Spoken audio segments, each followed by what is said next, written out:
कक्षा 10 गणित set number 2 822 HW खंड अ को हल करेंगे। पहला क्वेश्चन दिया हुआ है लसअ 12 21 बराबर 84 दिया गया है। मौसअ 12 21 का होगा, यानी हमको मौसअ निकालना है। लसअ दिया हुआ है तो यहाँ पे लिखेंगे लसअ पहले यहाँ पर इसको उतार देंगे। यहाँ पर लसअ कोष्टक में 12 और 21 बराबर क्या है 84। तो हम जानते हैं सूत्र होता है दो संख्याओं का गुणनफल बराबर लसअ गुणे मौसअ। तो दो संख्याओं का गुणनफल क्या है हमारा 12 और क्या है 21 है। तो यहाँ पे लिखेंगे 12 गुणे 21, दो संख्याओं का गुणनफल हो गया बराबर लसअ। लसअ कितना दिया है 84, तो यहाँ 84 हो जाएगा गुणे मौसअ निकालना है तो मौसअ उतार देंगे। अब यहाँ पे हम फिर इसको यहाँ पे उतार देंगे। 84 को उठाकर हम कहाँ लेकर आएंगे नीचे, ये गुणा में है तो कहाँ आएगा भाग में। अब हम क्या करेंगे यहाँ पर अब बराबर क्या बचेगा मौसअ। अब इससे इसमें क्या करेंगे हम भाग देंगे तो हमारा 12 सत्ते 84 हो जाएगा और 7 त्रिकी 21 हो जाएगा, यानी 3 बचेगा। 3 बराबर हो जाएगा मौसअ। तो मौसअ बराबर क्या हो जाएगा 3। तो ऑप्शन नंबर हमारा जो का है ए है, यही वही का होगा सही होगा। प्रश्न नंबर 2 दिया है एक बक्से में 6 नीले 4 सफ़ेद और 8 लाल कंचे हैं। यदि इस बक्से में से एक कंचा अदृश्य निकाला जाता है तो इसके नीले रंग होने की प्रायिकता होगी। तो हमारा जो कुल परिणाम होगा 18 होगा, यानी कुल परिणाम क्या होगा हमारा 18। 6 4 10 10 8 18, तो कुल परिणाम कितना हो जाएगा हमारा 18 हो जाएगा। उसके बाद कहा है प्रश्न में नीले रंग होने की प्रायिकता। तो नीले रंग होने की प्रायिकता, नीले रंग कितना है हमारा ये अनुकूल परिणाम हो जाएगा। तो नीले रंग कितना है 6 दिया है, 6 नीले, तो अनुकूल परिणाम कितना हो जाएगा 6। नीले रंग की प्रायिकता बराबर होता है सूत्र अनुकूल परिणाम बटा कुल परिणाम। तो अनुकूल परिणाम कितना दिया है 6, तो ऊपर 6 लिख देंगे। कुल परिणाम नीचे है तो नीचे का 18, तो नीचे 18 लिख देंगे। अब 6 से काटेंगे 6 एकम 6 छत्री 18, यानी 1/3। तो ऑप्शन नंबर जो हमारा सी है क्या होगा सही होगा। ठीक है, ये जो हमारा दिया हुआ है गलत हो गया था, इसीलिए इसको काट कर हम लिखे हैं यहाँ पे। ठीक है, अब प्रश्न नंबर हम 3 को हल करेंगे। प्रश्न नंबर 3 दिया हुआ है कि किसी बारंबारता बंटन के बहुलक तथा माध्यक क्रमशः 42 और 38.1 है। तो हम जानते हैं जब बहुलक, तो बहुलक कितना होगा हमारा 42 हो जाएगा और माध्यक कितना हो जाएगा हमारा 38.1 हो जाएगा। ठीक है, अब इसके बाद से हमारा सूत्र होता है 3 माध्यक बराबर 2 माध्य प्लस बहुलक। 3 उतार देंगे, बीच में क्या है गुणा माध्यक। माध्यक क्या है हमारा 38.1, तो 38.1 हो जाएगा बराबर 2 उतार देंगे, फिर बीच में क्या हमारा गुणा माध्य उतार देंगे प्लस उतार देंगे बहुलक। बहुलक कितना है हमारा, बहुलक क्या है 42 है, तो यहाँ 42 हो जाएगा। अब इसका गुणा इसमें करेंगे तो हमारा इतना होगा 114.3। अब हम क्या करेंगे, अब भाई प्लस 42 को इधर लेकर आएंगे तो माइनस में हो जाएगा बराबर 2 गुणे माध्य उतार देंगे हम। ठीक है, अब इसमें से इसको घटाएंगे तो हमारा आएगा 72.3।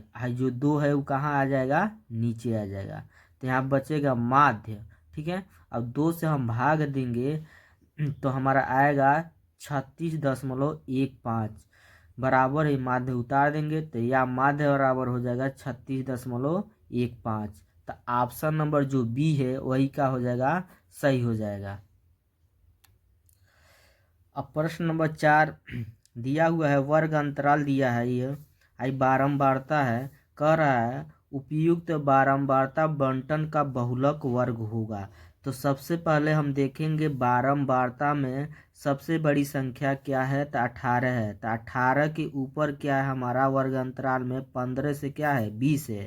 तो यही ऑप्शन का होगा, सही होगा। तो देखिए 15 से 20 क्या है हमारा जो है डी नंबर, डी ऑप्शन का हो जाएगा, सही हो जाएगा। अगला जो प्रश्न दिया है 5वां नंबर, 52 पत्तों की अच्छी तरह से फेंटी गई एक गड्डी में से एक पत्ता निकाला जाता है, एक तस्वीर वाले पत्ते को प्राप्त करने की प्रक्रिया होगी। तो हमारा 52 पत्ती होता है ताश में, तो उसमें से जो तस्वीर वाला पत्ता होता है 12 पत्ता होता है, यानी हमारा अनुकूल परिणाम हो जाएगा 12। हमारा कुल परिणाम कितना होगा 52। तो कुल परिणाम 52 हो जाएगा। तो प्रायिकता निकालना है, प्रायिकता बराबर सूत्र होता है अनुकूल परिणाम बटा कुल परिणाम। तो अनुकूल परिणाम कितना है हमारा 12, तो हम 12 रखेंगे। कुल परिणाम कितना है हमारा 52 है, तो 52 रख देंगे।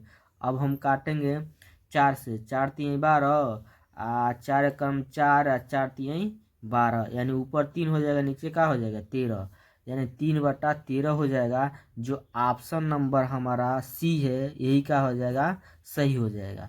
अगला जो प्रश्न दिया है, प्रश्न में कहा है 6वां नंबर, एक परिमेय संख्या और एक अपरिमेय संख्या का अंतर होता है, तो सदैव का होता है हमारा अपरिमेय होता है, का होता है हमारा अपरिमेय। ठीक है, ऑप्शन नंबर ए का होगा, सही होगा। प्रश्न नंबर 7 दिया हुआ है, निम्नलिखित संख्याओं में कौन सी संख्या एक परिमेय संख्या है। परिमेय संख्या हमको बताना है इस ऑप्शन में देखकर। तो ये अपरिमेय होगा, ये भी क्या होगा अपरिमेय होगा, ये परिमेय होगा, हाई क्या होगा अपरिमेय होगा। तो परिमेय हमारा कैसे हो रहा है ध्यान से देखिए। दिया है एक कोष्टक में रूट में 5 प्लस रूट में 7, दूसरे कोष्टक में दिया रूट 5 माइनस रूट में 7। हम लिख देंगे तो एक कोष्टक में है हमारा प्लस में, दूसरे कोष्टक में माइनस है। ए बी और ए बी यानी मान हमारा क्या है सेम है, तो हमारा सूत्र बन जाएगा एक कोष्टक में ए प्लस बी, दूसरे कोष्टक में ए माइनस बी बराबर सूत्र होता है ए स्क्वायर माइनस बी स्क्वायर। तो ए का मान कितना हमारा है रूट में 5 है, तो रूट में 5 हो जाएगा, स्क्वायर है तो स्क्वायर, माइनस है तो माइनस, बी के मान क्या है रूट में 7 है, तो रूट में 7 हो जाएगा, स्क्वायर है तो स्क्वायर। वर्ग करनी का हो जाएगा हट जाएगा, हमारा क्या बचेगा 5 माइनस, फिर वर्ग से करनी का हो जाएगा हट जाएगा, बचेगा 7। 5 में से 7 घटाएंगे तो हमारा क्या बचेगा माइनस में 2। तो -2 हमारा क्या है, एक क्या है परिमेय संख्या है, क्योंकि इसका बट्टा कुछ नहीं है तो क्या है 1 है। तो ऑप्शन नंबर जो हमारा सी है वही का हो जाएगा, सही हो जाएगा। अगला प्रश्न जो दिया है 8वां नंबर, प्रश्न में दिया है बिंदुओं ए बी और बी माइनस ए के बीच की दूरी होगी। तो हम जानते हैं जो दो बिंदु दिया हुआ है उसके बीच की दूरी निकालना है, तो सबसे पहले जो बिंदु दिया उसको हम लिख लेंगे। तो बिंदु लिख लिए, ये निर्देशांक हो जाएगा x1 y1 x2 y2। बीच की दूरी के सूत्र होता है √x2 माइनस x1 का whole square plus y2 minus y1 का होल स्क्वायर। अब x2 के मान क्या है हमारा b है, तो यहाँ b हो जाएगा माइनस x1 क्या है, x1 क्या है a है, तो a हो जाएगा, स्क्वायर है तो स्क्वायर, प्लस है तो प्लस। y2 क्या है, y2 माइनस a है तो माइनस a, माइनस उतार देंगे। y1 क्या है, y1 क्या है b है तो b हो जाएगा, स्क्वायर है तो स्क्वायर। यहाँ पर हमको आगे पीछे करना है, a को आगे करना है, b को क्या करना है पीछे, तो पीछे हम क्या लगा देंगे माइनस।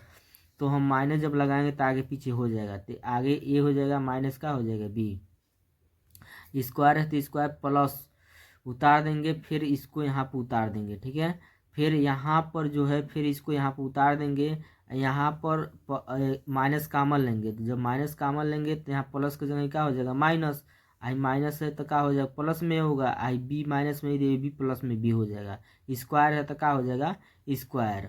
अब यहाँ पर हम देख रहे हैं कि यहाँ सूत्र बन रहा है a माइनस बी का होल स्क्वायर, तो A square plus B square minus 2ab, minus उतार देंगे, फिर a प्लस बी का होल स्क्वायर, तो A square plus B square plus 2ab। अब हमारा -2ab है प्लस 2ab है, कट जाएगा, बचेगा a स्क्वायर जुट जाएगा, बी स्क्वायर जुट जाएगा, तो हमारा 2a² होगा। आइए हमारे b² जोड़ेंगे तो क्या होगा 2b² हो जाएगा। तो ऑप्शन नंबर हमारा जो डी है यही क्या हो जाएगा, सही हो जाएगा। अगला प्रश्न 9 नंबर दिया है कि द्विघात बहुपद 4x² माइनस 4x+1 के शून्यांकों का योगफल होगा। तो शून्यांकों का योगफल का सूत्र होता है अल्फा प्लस बीटा बराबर माइनस b/a। इसी सूत्र पर हमारा क्या होगा, सवाल हल होगा। तो सबसे पहले हम द्विघात समीकरण को उतारेंगे। तो समीकरण को यहाँ पर क्या करेंगे, उतार लेंगे। हाई समझिए a का मान हो गया, हाई b का मान हो गया, हाई c का मान हो गया। तो हम यहाँ पे लिख देंगे a का मान 4, b का मान -4, c का मान 1। तब शून्यांकों का योगफल पूछा है, तो शून्यांकों के योगफल का सूत्र होता है अल्फा प्लस बीटा बराबर माइनस b/a। फिर इसको उतार देंगे बराबर माइनस बी का मान क्या है हमारा, बी का मान -4 है, पहले से माइनस है, माइनस माइनस क्या हो जाएगा प्लस। तब केवल प्लस में 4 लिख देंगे। ए का मान क्या है 4, तो हम क्या लिख देंगे, ए का मान 4 लिख देंगे। 4 से 4 क्या हो जाएगा, कट जाएगा, कितना आएगा 1। तो ऑप्शन नंबर जो ए है क्या हो जाएगा हमारा, सही हो जाएगा।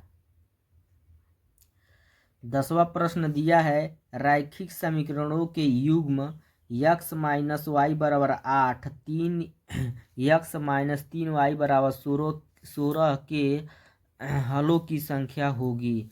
तो हम हल करेंगे। जो समीकरण दिया हुआ है, समीकरण नंबर जो यहाँ पर पहला हम बनाएंगे, कितना दिया है x माइनस वाई, तो उतार देंगे। है जो 8 प्लस में इधर आएगा तो क्या हो जाएगा, माइनस में हो जाएगा। अब बराबर क्या बचेगा 0। तो हम समीकरण 1 लिख देंगे हम x माइनस वाई, जो 8 इधर आ गया बराबर क्या हो जाएगा 0। समीकरण नंबर 1। अब इसमें हमको समीकरण 2 बना देंगे। तो इसको उतार देंगे, 16 के इधर लेकर आएंगे तो क्या हो जाएगा हमारा, माइनस में होगा, यहाँ क्या बच जाएगा 0। यहाँ पर लिख देंगे 3x माइनस 3y माइनस 16 बराबर 0। समीकरण नंबर क्या हो जाएगा 2। ये समझिए a1 का मान है, b1 का मान है, c1 का मान है। नीचे वाला समीकरण में यानी 2 में a2 b2 c2 का मान हो जाएगा। तो यहाँ पे a1 का मान लिखे हैं 1, b1 का मान का लिखे हैं -1, c1 का मान का लिखे हैं -8। a1 हो गया, b1 हो गया, c1 हो गया, मान लिख दिए। अब नीचे वाला a2 b2 c2 a2 b2 c2, तो a2 का मान क्या हो जाएगा हमारा 3 हो जाएगा, b2 का मान क्या होगा -3 होगा, c2 का मान क्या हो जाएगा -16 हो जाएगा। ठीक है। उसके बाद हम लिखेंगे a1/a2 b1/b2 c1/c2। जो हमारा मान है उसको लिख देंगे। ऊपर 1 है नीचे 3 है, तो ऊपर 1 नीचे 3, माइनस ऊपर 1 माइनस नीचे ऊपर -1 नीचे हमारा -3 है, तो उसको उतार दिए। यहाँ पर ऊपर -8 है, नीचे -16 उतार देंगे। यहाँ पर देखिए 1/3 उतार हो गया ही, माइनस माइनस का हो जाएगा प्लस, है माइनस माइनस का हो जाएगा प्लस। 1/3 को उतार देंगे, ये भी उतार देंगे, फिर इसको उतार देंगे, फिर माइनस माइनस का हो गया प्लस 1/3 हो जाएगा। फिर c1/c2 उतार देंगे बराबर, माइनस माइनस का होगा प्लस। 8 से काटेंगे, 8 का ना 8 का नंबर 8 दूना 16, यानी ऊपर 1 हो जाएगा, नीचे का हो जाएगा 2। तो हम देख रहे हैं 1/3 1/3 है, क्या है सॉरी 1/2 है। तो ये वाला क्या हो जाएगा हमारा, बराबर हो जाएगा, ये बराबर नहीं होगा। तो हम लिख देंगे a1/a2 बराबर b1/b2 बराबर नहीं है c1/c2। तो होता है कोई हल नहीं। ऑप्शन नंबर बी हमारा क्या हो जाएगा, सही हो जाएगा। ऑप्शन